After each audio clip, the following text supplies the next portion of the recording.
اور بٹھا کر کے ایک انگور کا خوشہ توڑ لائے اور لا کر کے انہیں بڑے ادب سے دھل کر کے صاف کر کے ایک ایک انگور پیش کرتے جیسے کوئی اپنے عزیز مہمانوں کے لیے کرتا ہے۔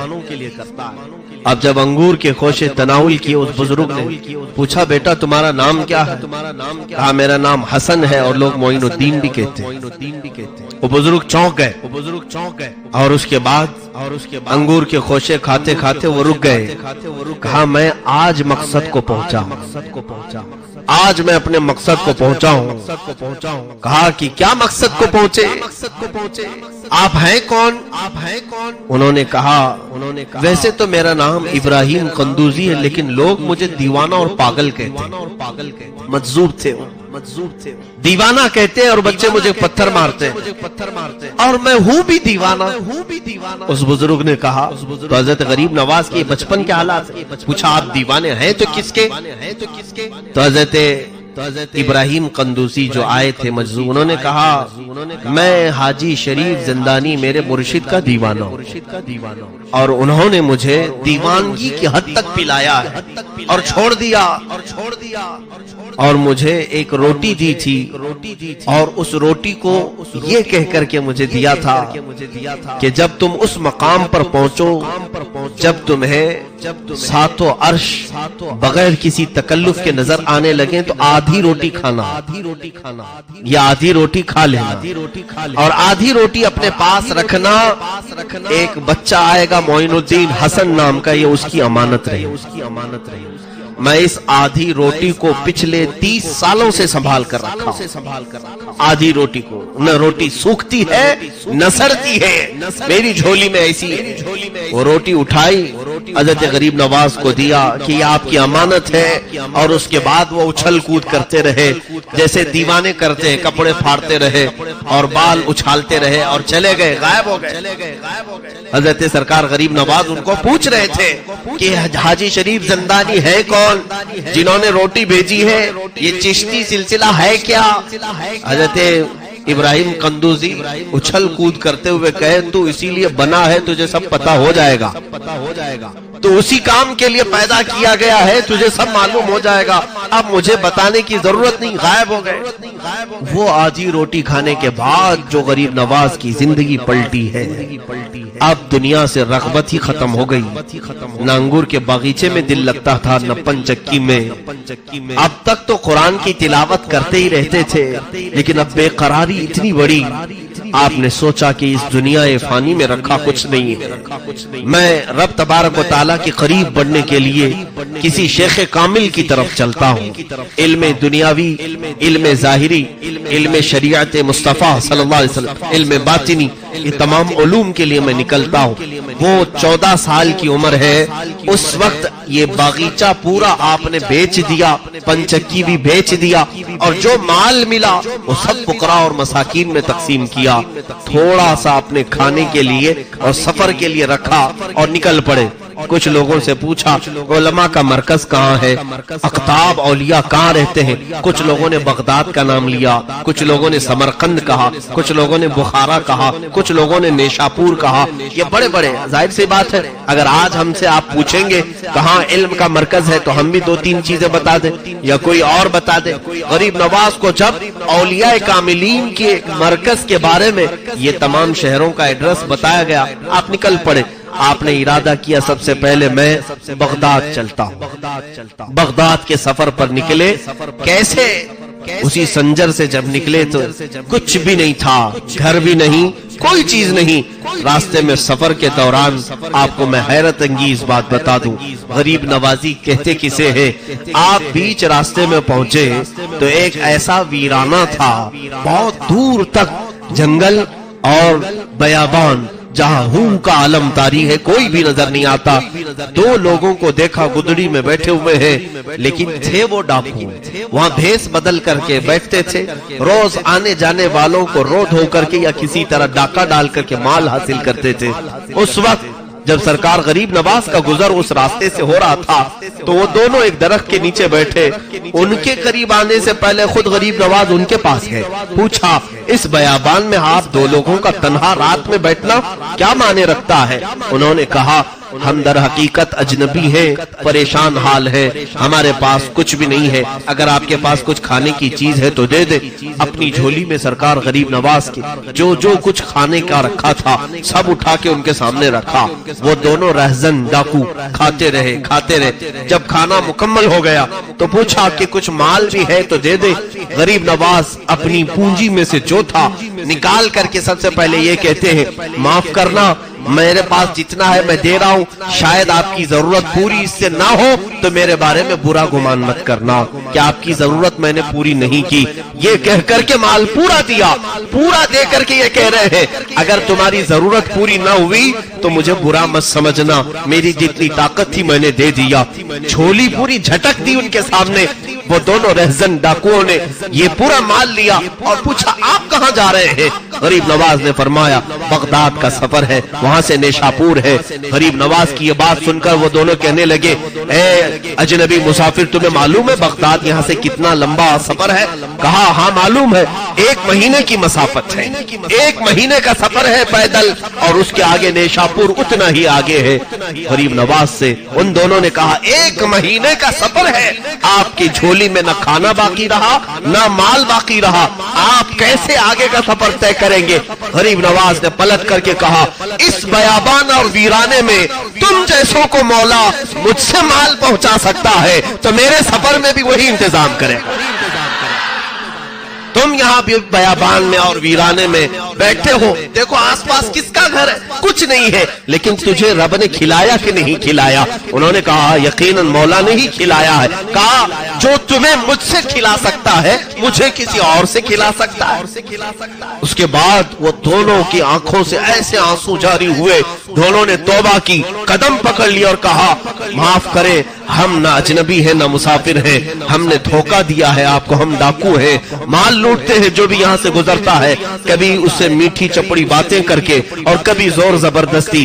سرکار غریب نواز نے فرمایا بس تمہارے دل میں اب رب کی محبت آ گئی ہے، توبہ کرو اور جاؤ، یہ جو مال میں نے دیا اسی سے اپنی زندگی پوری بتا لو۔ ان دونوں نے کہا نہیں حضور، آپ جا رہے سفر میں، یہ مال رکھ لیں۔ غریب نواز نے فرمایا اللہ رب العزت کی رب العالمین کی یہ شان ہے، جب وہ بندوں کو دیتا ہے تو واپس نہیں لیتا، تو بندہ بندے کو دے کر واپس مانگے یہ مولا کو پسند نہیں ہے، میرے رب کو اچھا نہیں لگے گا۔ اس لیے ہبہ جو ہوتا ہے وہ بخشش ہے اور بخشش دوبارہ مانگی نہیں جاتی، آپ رکھ لو اسے۔ غریب نواز نے واپس 1 پیسہ بھی نہیں لیا، سفر میں چل پڑے۔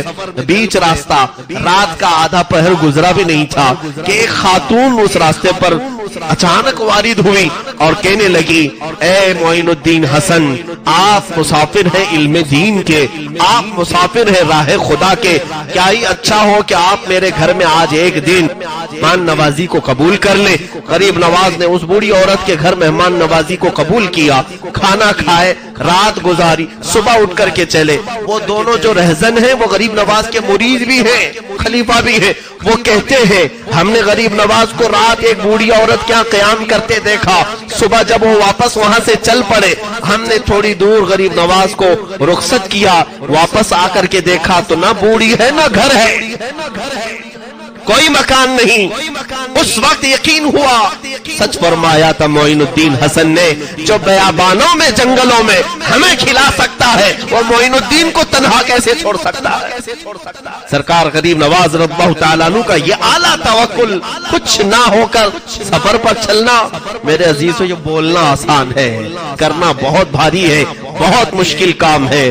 یہ سفر کے دوران سب چیزیں چھوڑ کر کے نکلو تو پتہ چلے گا کہ سفر کسے کہتے ہیں۔ ہم تو سارے انتظامات کے ساتھ سفر کرتے ہیں، سارے انتظامات کے ساتھ، ہمارے کپڑے لتے ضرورت کی چیزیں۔ ایک آدھ سفر ہماری زندگی میں ایسا آیا ہے، مجھے تجربہ ہے، میں اپنی تعریف کے لیے نہیں کہہ رہا ہوں، اس وقت پتہ چل گیا کہ سفر کہتے کسے، سفر کہتے کسے۔ سارے کپڑے بھی جا چکے تھے، سارا محل بھی جا چکا تھا اور ہم بھی علم دین کے راستے پر تھے۔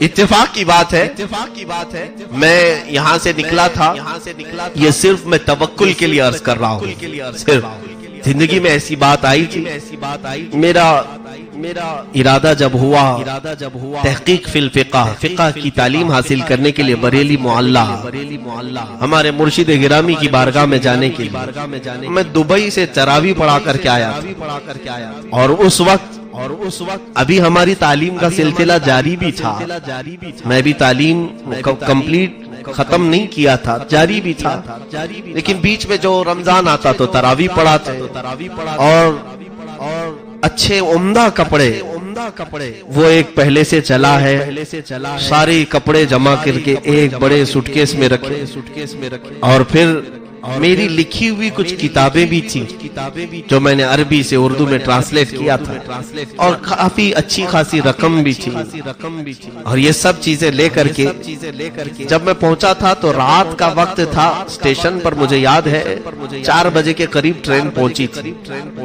ہمارے برادر مکرم اور میرے استاد نے کہا بھی تھا کہ بریلی کا اسٹیشن آبادی سے کافی دور ہے، رات میں اگر پہنچو تو باہر مت نکلنا، صبح ہونے کا انتظار کرو، اس لیے کہ ڈکیتی بہت زیادہ ہوتی ہے۔ وہاں پر بھی ایسے حالات تھے، تو اسی انتظام ٹھنڈیوں کے دن تھے، اسٹیشن پر پلیٹ فارم پر بیٹھا رہا، اور پورا سوٹ کے ساری چیزیں میری ساتھ میں تھیں، ٹھنڈی بہت زیادہ لگ رہی تھی، 4 بجے روشنی نہیں آتی، ایک چادر نکالا اور اوڑھ کر کے بیٹھا ایک کٹے پر، اترنے والے سارے مسافر چلے گئے، ہم اکیلے بیٹھے رہے، بیٹھنے کے بعد تھوڑی دیر کے بعد جو ٹھنڈی میں چادر نے گرم کیا، جھپکی لگی جاتی، اونگ آئی، آنکھ بند ہوئی، بیٹھے بیٹھے گھٹنوں میں سر رکھ کر کے، تھوڑی دیر کے بعد سر جھٹکا اور جھنجلا کر کے اٹھا تو دیکھا نہ بیگ ہے نہ سوٹکیس ہے، کچھ بھی۔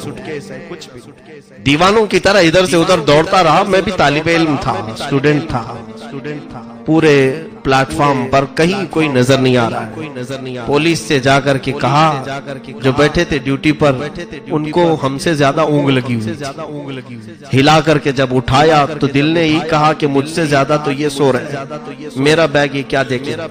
ویسے بھی انہوں نے مایوس کن جواب دیا اور واپس پلٹ آئے، دل کھٹا ہو گیا تھا، یہ تو ابتدا ہے، یہاں آنے میں سارا لٹ گیا۔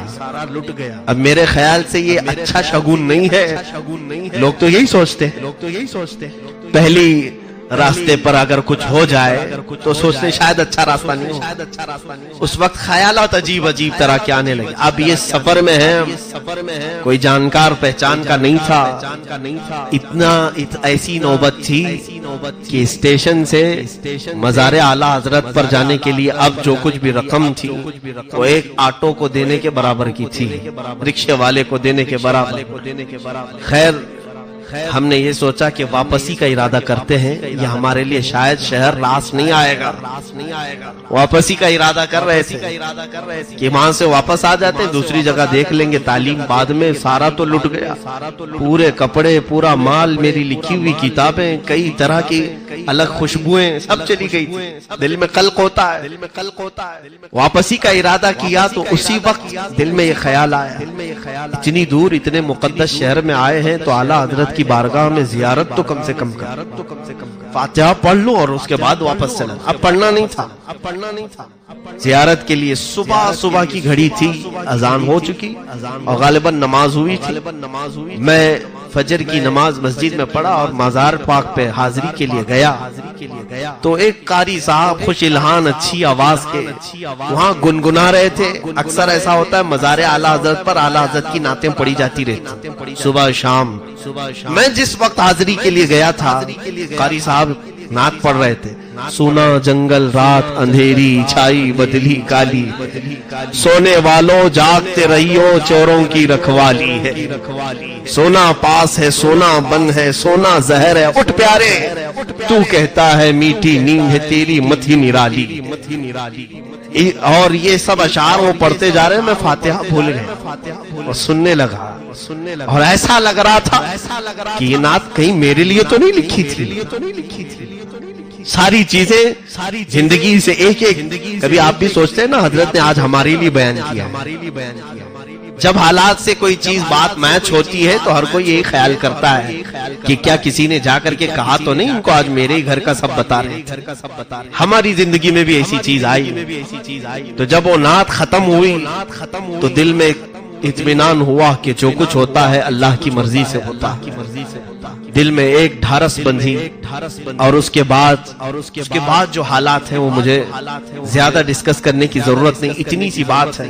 میرا ٹیسٹ تھا، امتحان تھا، میلے کپڑے سفر کے، انہی کپڑوں میں جا کر امتحان کے لیے بیٹھا، اور کسی سے کہنے کی کوئی جرت بھی نہیں تھی، ہمت بھی نہیں تھی۔ دوسرے دن جب ریزلٹ آیا تو سب سے پہلا نام میرا تھا۔ اب سوچا کہ اب یہ سب سے پہلا نام، کئی مدارس کے طلبہ وہاں پر ٹیسٹ کے لیے آئے تھے، ہر دارالعلوم کے لوگ ٹیسٹ کے لیے آتے ہیں، کئی 100 میں سے ان کو صرف 5 لوگوں کو چننا تھا، 7 لوگوں کو چننا تھا۔ نام جب آیا اسی وقت مجھے بلائے ہمارے ایک استاذ گرامی، کہا کہ میلے کپڑے یہ ساری چیزیں، مجھے ایسا لگتا ہے کہ تمہارے سفر میں تمہارے ساتھ کوئی دھوکہ ہوا۔ میں نے کہا نہیں۔ انہوں نے خود پکڑ کر کے مجھے شہر لایا، اور شہر لے جا کر کے انہوں نے کپڑے دلائے، پورا سارا سامان دلا کر خود لے کر کے آئے۔ استاد ان کو خود اپنی فکر ہوتی ہے، اپنے گھر بار چھوڑ کر وہ بھی پڑھانے کے لیے آئے ہوتے، لیکن انہوں نے اپنے ذاتی رقم سے یہ ساری چیزیں کی۔ لیکن وہ جو چند دنوں کا عرصہ گزرا، اس وقت پتا چلا کہ سفر کہتے کسے، سفر اس لیے کہ حدیث پاک میں السفر کالسقر، سفر جہنم کے راستوں میں سے ایک راستہ، تکلیف اس میں ہوگی، لیکن ابھی ہم بہت ساری انتظامات، بہت سارے اسباب کے ساتھ چلتے ہیں تو احساس نہیں ہوتا، اے سی میں چلتے ہیں اور بہت شارٹ سفر ہو گیا ہے تو پتہ نہیں چل پاتا، ورنہ سفر تو سفر ہے، اور وہ بھی جب مال کچھ بھی نہ ہو۔ اور اسی سفر کے متعلق میرے آقا صلی اللہ علیہ وسلم نے فرمایا، کن عابدی سبیلا فی الدنیا کأنک غریب، اے بندے تو دنیا میں مسافر کی طرح جی، ایسا جیو جیسے کہ تم مسافر ہو۔ اس لیے کہ مسافر بہت سامان نہیں لیتا، سب چھوڑ کر جاتا ہے، اور سرکار غریب نواز رضی اللہ تعالیٰ عنہ نے اس حدیث پر عمل کر کے دکھایا، عمل کر کے ایسے دکھایا کہ سب کچھ چھوڑا اور پوری زندگی سفر کی حالت میں رہے، پوری زندگی مسافر جیسا رہتا ویسی رہے۔ جو آپ نے سارا سامان بیچ دیا تھا، رقم بیچی، پھر ان کے راستے میں کون کھلاتا ہے، کسی کو کوئی فکر کرنے کی ضرورت نہیں ہوتی۔ آپ اس طرح سے بغداد مقدس جب پہنچے تو سرکار غوث پاک سے آپ کی ملاقات بھی ہوئی، اور روایات میں ہے کہ تقریباً 57 دن تک سرکار غریب نواز غوث پاک کے ساتھ ایک ہی حجرے میں بیٹھے رہے، ایک ہی حجرے میں۔ اور غوث پاک رضی اللہ تعالیٰ عنہ نے باہر نکل کر کے اپنے مریدین سے کہا، اے لوگوں اسے جانتے ہو، یہ جس علاقے سے آیا ہے وہاں سب علاقے کا یہ مقتدا ہوگا۔ مقتدا کہتے ہیں لیڈر کو، راجا کو، آج بھی اسی لیے لوگ راجا کہتے ہیں، اسی لیے کہتے ہیں۔ غریب نواز کو غوث پاک نے فرمایا تھا یہ جس علاقے سے آیا ہے اس علاقے کا مقتدا ہوگا، لیڈر ہوگا، اور ایسا مقتدا انہیں بنایا گیا ہے کہ زمانے گزرتے گئے لیکن وہ مقتدائی اور وہ لیڈرشپ کبھی ختم نہیں ہوتی، وہ سلطنت اور حکومت ختم نہیں ہوتی۔ سرکار غریب نواز رضی اللہ تعالیٰ عنہ وہاں سے نکل کر پھر نیشاپور پہنچے، وہاں پر کچھ لوگ آئے اور ان سے بزرگوں کے بارے میں بات چیت کر رہے تھے، تو ایک بزرگ کا نام انہوں نے لیا کہ یہاں پر ایک بزرگ ہے حاجی شریف زندانی۔ جیسے ہی نام سنا اچھل پڑے، یہ کہاں رہتے ہیں؟ کہا بس نیشاپور سے 8 میل دور ہے، لیکن ان سے ملنے سے پہلے آپ حضرت خواجہ عثمان ہارونی سے ملے۔ کہا وہ کہاں رہتے؟ کہا وہ مدینہ طیبہ میں رہتے، اس لیے کہ خواجہ شریف زندانی اب کسی کو ملتے نہیں، وہ اندر ہو چکے ہیں۔ زندانی کہتے ہیں قیدی کو، قیدی کو۔ حاجی شریف رحمت اللہ تعالی علیہ پوری زندگی اپنے آپ کو قید خانے میں رکھ دیا تھا، قید خانہ جیسا ہو، ان کو زندانی کہتے ہیں، قیدی کی طرح رہے۔ اس لیے کہ میرے آقا نے حدیث میں فرمایا دنیا سجن للمؤمنین وہ جنت للکافرین، دنیا مومن کے لیے قید خانہ ہے۔ تو یہ اولیاء ایک ایک حدیث کو لیتے تھے اور اس پر عمل کر کے دکھاتے، قیدی بن کر کے رہے۔ سرکار غریب نواز رضی اللہ تعالیٰ عنہ وہاں سے مدینہ طیبہ پہنچے۔ مدینہ طیبہ میں خواجہ عثمان ہارونی کا بول بالا تھا۔ اس وقت وہ بڑے شیخوں میں گنے جاتے تھے۔ ایک مقام پر آپ درس دے رہے تھے خواجہ عثمان ہارونی، حضرت خواجہ غریب نواز رضی اللہ تعالیٰ عنہ اس حجرے میں داخل ہوئے اور کونے میں بیٹھ گئے۔ وہاں بڑے بڑے مشائخ بیٹھے ہوئے تھے جو ان کی تربیت میں تھے۔ خواجہ عثمان ہارونی آنکھ بند کر کے وہ بیان کرتے تھے، وہ توحید پر بیان کر رہے تھے۔ اچانک آنکھ کھولی اور کہا گلستان توحید کا کوئی چمکتا ہوا ستارہ مجھے میری محفل میں دکھ رہا، توحید کا کوئی علمبردار میری محفل میں مجھے نظر آ رہا۔ آنکھ کھولی اور محفل سے اٹھے اور اس کونے پر جا کر غریب نواز کا ہاتھ پکڑ کر اٹھایا اور کہا مرحبا مرحبا، آؤ ہماری گدی پر بیٹھو۔ اجنبی تھے غریب نواز، انہیں پکڑ کر کے لائے۔ یہی تو ہم کہتے ہیں کہ اولیاء کاملین صرف ظاہر کو نہیں دلوں تک کو دیکھتے، ان کی نگاہیں اندر تک کو دیکھتی ہیں۔ حضرت خواجہ غریب نواز کو لایا اور اپنی گدی پر جب بٹھانا چاہے تو آپ کا جسم کانپنے لگا۔ حضرت خواجہ عثمان ہارونی نے کہا کہ تم میں نے جو بیان کیا ہے اس ادھورے بیان کو مکمل کرو۔ توحید پر بیان کر رہے، حضرت خواجہ غریب نواز ان کے سامنے ہی کھڑے ہوئے اور باقی توحید پر جب بیان کرنے لگے۔ اللہ اکبر۔ روایت میں ہے کہ جتنے اس مجمع میں بیٹھے تھے مشائخ، سب کے سب وجد میں رب العالمین کی بارگاہ میں مہ ہو کر اپنے کپڑے پھاڑنے۔ حضرت خواجہ غریب نواز کے بیان، تب آپ نے حضرت خواجہ عثمان ہارونی رضی اللہ تعالیٰ عنہ نے کہا کہ اب میری زندگی کا اختتام آ چکا ہے، جس کا انتظار مجھے تھا وہ پہنچ چکا ہے، جس کی امانت میں پاس تھی وہ سپرد کرنے کا وقت قریب آ چکا ہے۔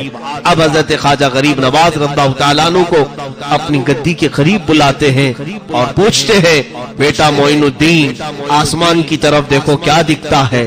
کہا آسمان دکھ رہا ہے۔ زمین کی طرف؟ کہا زمین دکھ رہی ہے۔ کہا جاؤ اور 1000 بار درود پڑھو، 1000 بار استغفار، 1000 بار قل هو اللہ، یہ پڑھایا اور کچھ وظیفے پڑھائے، یا قاضی الحاجات، یا شافع یا دافع البلیات، یا کافی المہمات۔ پڑھانے کے بعد غریب نواز کو پھر بلایا۔ اب اپنی انگلیاں خواجہ عثمان ہارونی نے غریب نواز کی پیشانی پر رکھا اور پوچھا اوپر دیکھو کیا دکھتا ہے؟ کہا غریب نواز نے یا خواجہ عثمان ہارونی مجھے عرش خدا تک دکھ رہا ہے۔ پہلا، دوسرا، تیسرا، چوتھا، پانچواں، چھٹا، ساتواں آسمان اور سدرۃ المنتہا عرش خدا نظر آ رہا ہے۔ زمین پر دیکھو کیا دکھتا ہے؟ کہا زمین کے 7 طبق اور تحت الثری تک مجھے نظر آتا ہے، جو زمین کا سب سے نچلا حصہ۔ تو اس پیر کامل نے مرید کامل کو صرف 2 انگلیوں کے درمیان سے پوری منازل طے کرا دیا۔ اور اس کے بعد ایک 4 تر کی ٹوپی ہوتی تھی سلسلہ چشتیہ میں۔ اب تو سلسلہ چشتیہ کے وہ بزرگ ہیں کہاں؟ ہوں گے، یقیناً ہوں گے، لیکن آپ مجاوروں کو سلسلہ چشتیہ کے بزرگ مت سمجھ لیں۔ مجاور الگ چیز ہے، بزرگ الگ چیز۔ مجاور کہتے ہیں آس پاس رہنے والے، یعنی جو بھی آس پاس رہتے ہیں۔ ابھی جیسے آپ سب میرے مجاور ہیں، میں آپ کا مجاور ہوں، یعنی قریب رہنے والے کو کہتے ہیں۔ بعد میں یہ نہیں کہنا کہ مفتی صاحب نے پورے پاک سائٹ والوں کو اپنا مجاور بنایا۔ مجاور پڑوسی کو کہتے ہیں، پڑوسی۔ تو بہرحال غریب نواز رضی اللہ تعالیٰ عنہ کا سلسلہ چشتیہ جو ہے اس میں ایک 4 تر کی ٹوپی دی جاتی ہے۔ 4 تر کی ٹوپی کیا ہے؟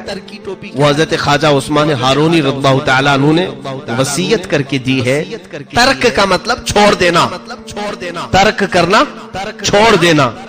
سب سے پہلی چیز ترک معاصی، ہر طرح کے شبہ اور حرام چیز کو بھی ترک کر دینا، ایک ترک۔ دوسرا ترک ہے دنیا کی ضرورت کی چیزیں بھی ترک کر دینا، سوائے زندگی گزارنے کی۔ یعنی یوں سمجھ لیں کہ بہت سارا گھر بنانا، گاڑی بنگلے، یہ ساری چیزیں، یہ ترک، دوسرا ترک۔ تیسرا ترک آخرت کی زندگی کو بھی ترک کرنا اس میں لکھا گیا، حالانکہ سب جگہ مقصود ہے کیا؟ آخرت، لیکن سلسلہ چشتیہ میں فرمایا گیا آخرت کا ترک، یعنی تمہیں روز محشر کا وہ خوف نہ ستائے، سورج کے قریب ہونے کا ڈر، جہنم کے ہولناک ہونے کا ڈر، زمین کے پیتل اور تانبے کا ہونے کا ڈر، یہ سب ڈر نکلے۔ آخرت کو اگر یاد کرے تو صرف اپنے خدا کے لیے، صرف میرے رب العالمین کے لیے، باقی سب چیزیں ترک۔ تین ترک، اور چوتھا ترک ہے خواہشات نفس۔ فرماتے ہیں جو چیز تمہارا نفس پسند کرے اسے ترک کرنا، اور کہتے ہیں جب چار یہ ترک کوئی کر دے تو اسے سلسلے چشتیہ کی چہار ترکی ٹوپی پہنائی جاتی۔ وہ حضرت خواجہ غریب نواز کو ان کے مرشد نے پہنائی۔ اب یہاں کسی کو بھی پکڑ کے پہنا دیتے ہیں جو سارے خواہشات کا بادشاہ ہے، شیطانوں کو بھی پہناتے ہیں معاذ اللہ رب العالمین۔ کوئی نیتا جائے، لیڈر جائے، اسے بھی غریب نواز کی وہ چھوٹی سی چادر کو لپیٹ دیتے ہیں۔ چار تر کی ٹوپی تو اب ملے گی بھی نہیں۔ اس ٹوپی کا کمال بہت ہی عجیب ہے کہ مشائخ نے لکھا ہے کہ وہ چار تر کی ٹوپی پہننے والا سلسلہ چشتیہ قبرستانوں کے پاس سے گزرتا تھا تو قبروں والے اٹھ کر بیٹھ جائیں اور قبروں کے حالات وہ دیکھ لیں جس کو یہ ٹوپی پہنائی گئی، چہار تر کی ٹوپی۔ اس لیے کہ جب اس نے دنیا کو سب ترک کیا تب یہ ٹوپی اسے دستیاب ہو۔ یہ خرقہ خلافت ہے۔ بہرحال حضرت خواجہ غریب نواز رضی اللہ تعالیٰ عنہ مدینہ طیبہ میں اپنے شیخ، اپنے مرشد کی بارگاہ میں 2.5 سال تک رہے۔ آپ کے مرشد گرامی جب وفات پا چکے تو اس کے بعد حضور اکرم صلی اللہ تعالیٰ علیہ وسلم کے دربار سے اتنا لگاؤ تھا کہ روزانہ غریب نواز میرے آقا صلی اللہ تعالیٰ علیہ وسلم کے حاضری فرماتے اور دیدار فرماتے، روز دیدار کرتے۔ وہ کیوں نہ دیدار کرے، ان کے وہ دادا بھی ہیں، ان کے وہ نانا ہیں۔ سرکار دو عالم صلی اللہ تعالیٰ علیہ وسلم کی اس عطا پر وہ خوش تھے مدینے میں۔ اچانک ایک دن حضور اکرم صلی اللہ تعالیٰ علیہ وسلم کی زیارت میں مشغول تھے۔ رسول کریم صلی اللہ تعالیٰ علیہ وسلم کا حکم آیا، معین الدین تمہیں مدینہ چھوڑنا ہو۔ بے اختیار رونے لگے، زارو قطار رونے لگے۔ کہا یا رسول اللہ مجھ سے خطا ہو گئی، مجھ سے کوئی گناہ ہو گیا۔ کہا نہ، خطا نہیں، بلکہ میری خوشبو تمہیں ہند تک پہنچانا ہوگا۔ حضور صلی اللہ تعالیٰ علیہ وسلم نے جب سرکار غریب نواز کو ان کے خواب میں یہ بشارت دی تو ہندوستان سرکار غریب نواز اس وقت آئے بھی نہیں تھے۔ سنجر کا علاقہ ہندوستان میں نہیں آتا ہے، یہ ابھی ایران کے کچھ علاقوں میں یہ حصہ آتا ہے۔ آپ نے سرکار غریب نواز نے پوچھا یا رسول اللہ صلی اللہ تعالیٰ علیہ وسلم، میں نہ ہندوستان کو جانتا ہوں نہ دیکھا ہوں، وہاں کے کسی علاقے کو میں پہچانتا نہیں، وہاں کے لوگوں کی طبیعت کفار و مشرکین کی سخت گیر ہے۔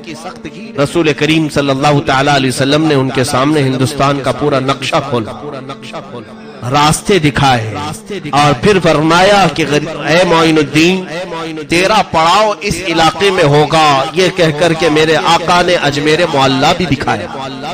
اسی لیے اعلیٰ حضرت فاضل بریلوی رحمۃ اللہ علیہ نے کتاب میں لکھا کہ دنیا میں کچھ وہ جگہ ہیں جہاں پر دعا رد نہیں ہوتی، ان میں سے ایک جگہ اجمیر مقدس بھی ہے۔ کیوں؟ اس لیے کہ اجمیر لوگوں کا بنایا نہیں، غریب نواز کو میرے مصطفیٰ نے اشارہ کر کے بتایا ہے، تو جس طرف میرے آقا کا اشارہ جائے وہ دعاؤں کی قبولیت کی جگہ ہے۔ اجمیر معلیٰ کی طرف میرے آقا نے اشارہ کر کے بتایا کہ یہ تمہارے پڑاؤ، یہ تمہارے ٹھہرنے کی جگہ ہے۔